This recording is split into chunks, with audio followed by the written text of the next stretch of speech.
Mimi mjomba, nimekuelewa na nitafuata taratibu zote ambazo unazozisema hapa nyumbani. Kwa kuwa maji nimeyavulia nguo, inabidi niaoge tu. Basi mjomba, pata kufaa hapa.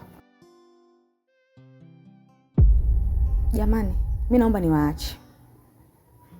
Naenda gengeni mara moja kuangalia mboga na vitu vingine. Ila Faiza, kuna mboga nimebandika hapo jikoni, utanisaidia kuangalia. Sawa dada, nimekuelewa. Kweli. Kwa makini.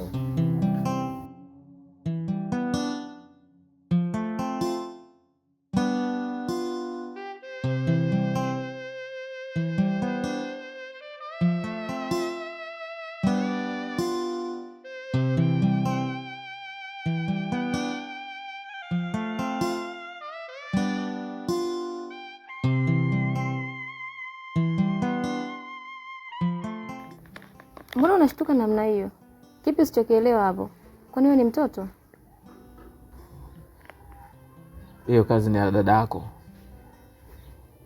Mwenye nafasi ya kufanya hivyo ni dada yako Feti, sio wewe shemeji. Nisikize nikwambie shemeji. Acha uoga shemeji. Kipi unakiogopa? Dada hayupo, ametoka. Uhuru ni wetu uliobaki hapa ndani. Hivi kwa mfano dada yako anarudi, anakuta mkono wako umeshikana na mimi, na hivi tulivyokaa, anaweza akatuchukuliaje? Sawa shemeji. Kuna kitu nataka nikwambie.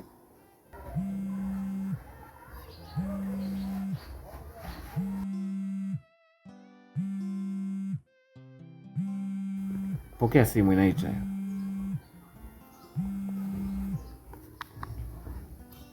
Halo? Dada ametoka mara moja.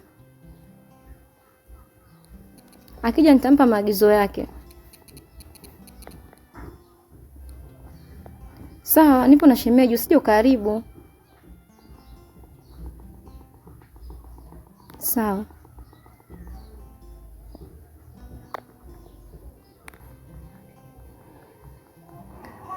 Nani alopiga simu? Ni mpenzi wake na dada. Mpenzi wa dada yako? Ndiyo.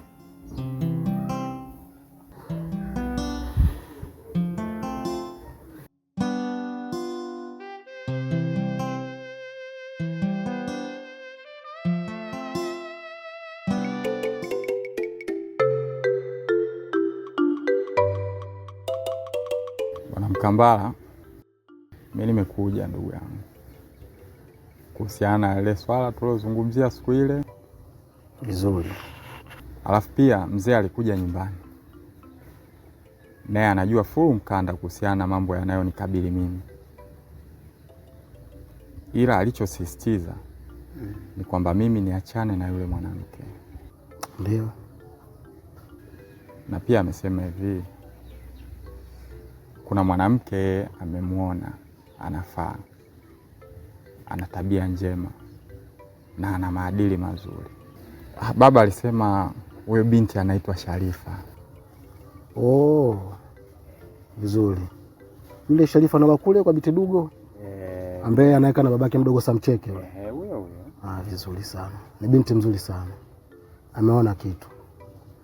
Sasa mimi nikushauri kitu kimoja. Japokuwa umekubaliana na sisi mawazo yetu, hili jambo litakuwa ulifanye haraka. Maana ili ukamilike mwanaume ni kuwa na mke. Sio, umenielewa? Ukisha kuwa na mke unaonekana baba uliyekamilika. Hata kwenye vikao vya kijamii utaitwa na utawajibika. Sio, umenielewa? Jitahidi basi kijana wangu. Sawa. Na pia nimependa sana wewe uwe mshenga wangu, na ikiwezekana uende kwao binti kaongee na wazee wake, basi jambo liende vizuri. Hilo ni jambo la heri sana. Kwanza nikushukuru kwa kuniona mimi nafaa kwenye hilo jambo lako kulisimamia. Na mimi pia nitasimama, sitopoteza muda, nitasimama kama baba. Yaani mjomba, ile kazi ukiifanya vizuri utapata mafanikio na majibu utakuja kulipa wewe mwenyewe. Basi mjomba wewe usiwaze. Mimi nitafuata kama walivyosema mjomba. Hebu subiri kidogo. Subiri kwanza mjomba. Subiri kidogo kwanza mjomba. Mjomba naye bwana. Nani mke wangu? Huyu hutakiwi kumwekea chakula kingi sana. Kwa sababu mwisho wa siku kwanza hata kazi huyu hajaanza. Na hata vitabu vya dini vinasema asifanya kazi asile. Kwa hiyo ulitakiwa mwekee tu chakula kidogo cha kawaida, sio unamjazia sahani utafikiri yeye ndo katafuta hizi hela. Tunaelewana? Wewe hutakiwi kula sana. Na hutakiwi kula sana kwa sababu hujatafuta.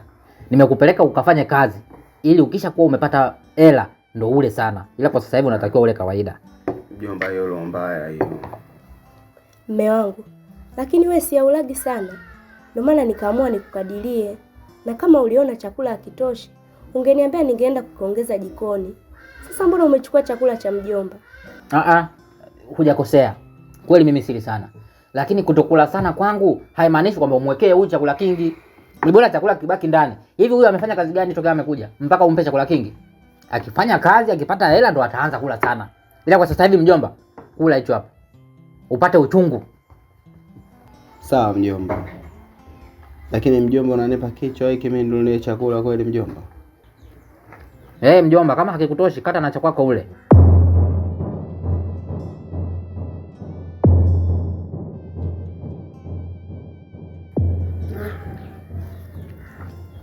Kula mjomba.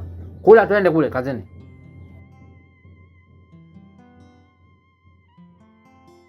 Wewe ushakula ujala?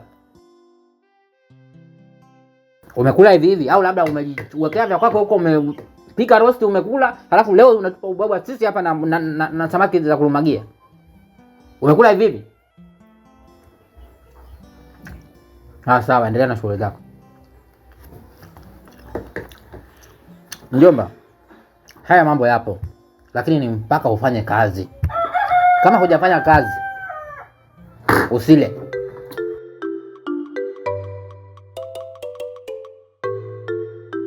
Mama Sharifa, uji huu ni mzuri sana kwako. Tena light kama ungejua.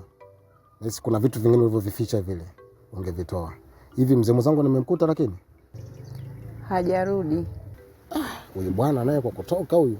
Lakini sio vibaya sana. Acha basi nikwambie kile ambacho kilichokuwa kimenileta. Maana kijana wangu ameona jiko hapa kwako. Na maanisha binti yako. Si tunamhitaji. Si umenielewa shemeji yangu? Hivyo basi, yeye huyo kijana amenituma mimi hapa kama mshenga. Ili tu nije niwakilishe ile swala lake. Na nilisimamie kama baba yake. Si tunaelewana? Shemeji, unajua mimi nakuheshimu sana. Na sifikiri hata siku moja mimi nikuvunjie heshima. Hawa wajinga huo mtego wanaokutegea, wanataka kutugombanisha mimi na wewe. Mimi nilishasema toka mwanzo, mwanangu hawezi kuolewa na mtoto wao. Unachotakiwa kukijua kuwa ile familia haina maadili. Kwa hiyo na mimi siwezi kumpeleka binti yangu kwenye familia ambayo haina maadili. Kutwa kucha shangazi yake Duchu anakesha baa. Na akisha leo anatukana muda wote.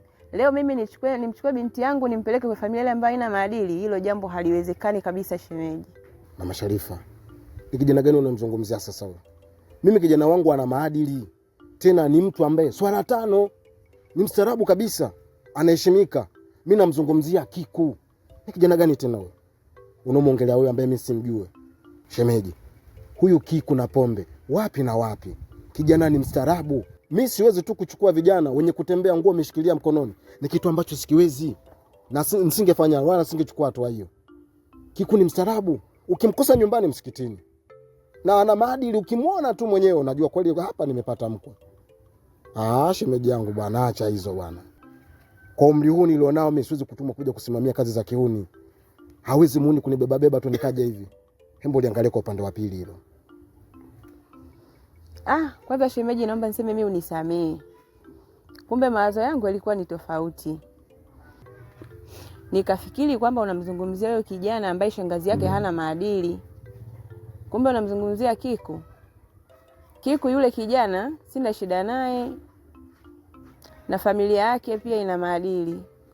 Yaani hata leo akitaka niko tayari binti yangu amuoe. Sawa. Basi mimi nikwambie kitu kimoja Mama Sharifa, kwamba nikwambia nashukuru sana lakini naomba mzee mwenzangu anapokuja, hebu jaribu kuzungumza naye. Kama sio leo basi kesho, lakini ningependa tupate majibu kutoka kwenu. Nategemea majibu mazuri kwa kweli. Sawa shemeji, haina shida. Karibu sana. Asante, ila usiniangushe. Nikutakie pia mchana mwema shemeji.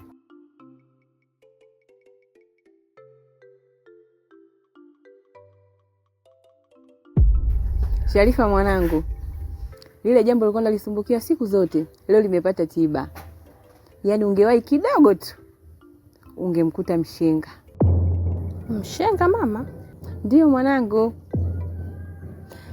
Kiku amemtuma mshenga, anahitaji kukuoa. Huoni ni jambo jema hilo mamangu? Mama, sipo tayari kuolewa na Kiku. Unajua vizuri bi mkubwa wangu, chaguo langu mimi ni nani? Ducho peke yake na wala sio Kiku. Sipo tayari. Utake usitake, utaolewa na Kiku. Kwanza ni kijana mzuri, ana maadili mema. Yaani unang'ang'ana na hao mataila wenzio ambao shangazi yake hana maadili, kutwa kushinda kwenye mabaa akilewa. Akitoka kijiji kizima anatembea kutukana. Ndio unamtaka wewe? Sasa basi, mimi kama mama yako utaolewa na Kiku. Utake usitake. Bi mkubwa, nakuheshimu sana. Naomba nisikilize kwa makini. Sipo tayari kuolewa na Kiku. Ducho ndio chaguo langu pekee, hakuna mwingine. Utake usitake, lazima utolewa na Kiku. Mtoto gani umekuwa ajabu wewe? Ukigusa unajikunja kama jongoo. Una matatizo gani wewe? Mimi ndo nimeshaongea, sirudii tena. Namsubiri babako arudi ili ili swala tulisimamie mwanzo mwisho liishe. Lazima uolewe na Kiku. Sikiliza bi mkubwa, jaribu kuheshimu maamuzi ya mtu.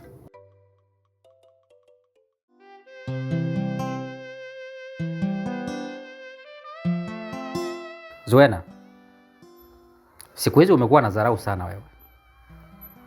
Umekuwa na kiburi sana wewe.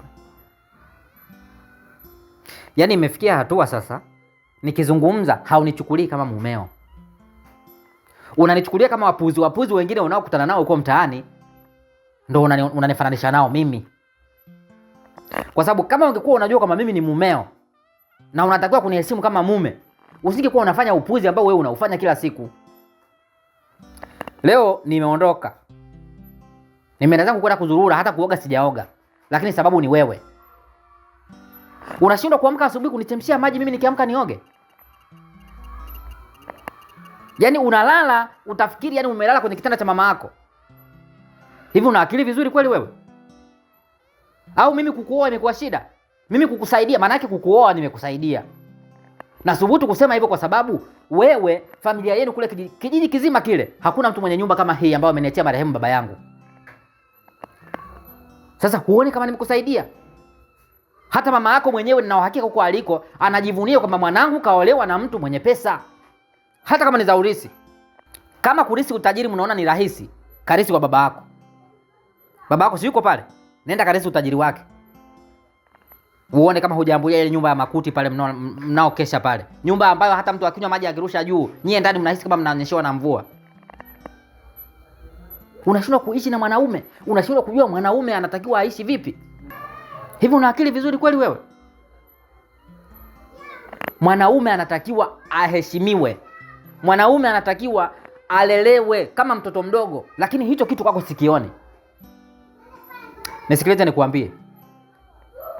Mimi ninachokitaka ni wewe kutambua kwamba mimi ni mume wako na kuishi kwenye taratibu na misingi ambayo mimi kama mume naitaka. Ukishindwa, ondoka. Usije ukanipandisha hasira, siku nikaamua nikanyanyua huu mkono wangu nikakupiga nikakutoboa macho haya. Familia yako ikakusahau. Tunaelewana? Naongea unanitolea macho tu hapa utafikiri mjusha robano na mlango. Mwenda wazimu wewe. Usiku nalala, ninavolala usiku mpaka nikiamka asubuhi ndio hivyo hivyo. Unashindwa hata kuamka kusema ni muangalie mume wangu labda pengine shingo imekaa vibaya. Hakuna, hufanya hicho kitu. Mwanamke anayejitambua lazima usiku wa manane anaamka, anamwangalia mumewe kalala mlalo gani. Kama shingo kidogo imekaa vizuri, anarekebisha, analala vizuri, anamfunika, mambo yanaenda. Wewe tokea nimekuwa hujafanya hicho kitu hata mara moja. Na kuangalia tu. Halafu tukiongea tuonekane wabaya. Zuena, hili ni onyo la mwisho. Ukiweza kuishi kwenye misingi yangu ishi. Huwezi, Ondoka bwana, nitaoa mwanamke mwingine, mimi sio lazima kuishi na wewe. Maaluni wewe. Sasa naomba nisikilize. Mimi nataka panda kitandani unipe, hutaki ondoka.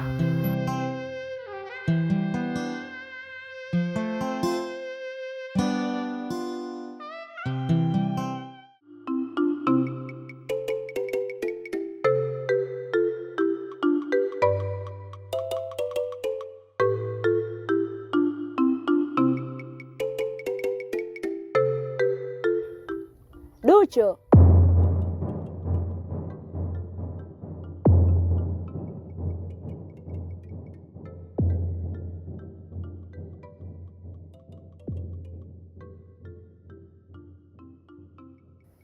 Zuena mpenzi wangu, umetupa jongoo na mti wake. Ulikuwepo wapi kipindi chote mimi nakutafuta?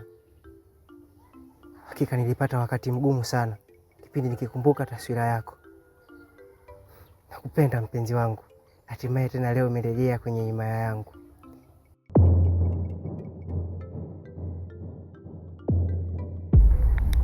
Hii nguo ni ya nani?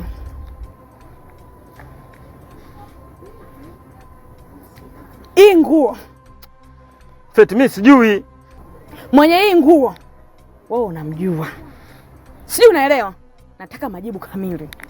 Hii nguo ni ya nani? Feti, sifahamu lolote kuhusiana na hiyo nguo. Usiniletee uchizi, sijui, umenielewa? Nguo hii nimetoa kwenye suruali yako, sio kwenye nguo ya mtu jirani, sijui unanielewa? Hebu nijibu, hii nguo ni ya nani? Kwani umeipata wapi mke wangu? Nimekuta kwenye suruali yako. Suruali yako, hebu niambie, sio ya jirani, ni ya kwako. Nguo ya nani hii? Kwangu, mimi sijui chochote. Narudia tena, Kiangala, hii nguo imetumika, sijui unaelewa? Hii nguo ni ya nani?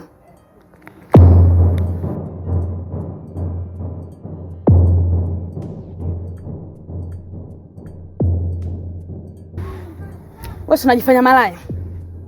Kiangala, unajifanya malaya. Nitakuonyesha. Huu ni mwanzo. Umeanza, mimi nitamaliza. Utaona.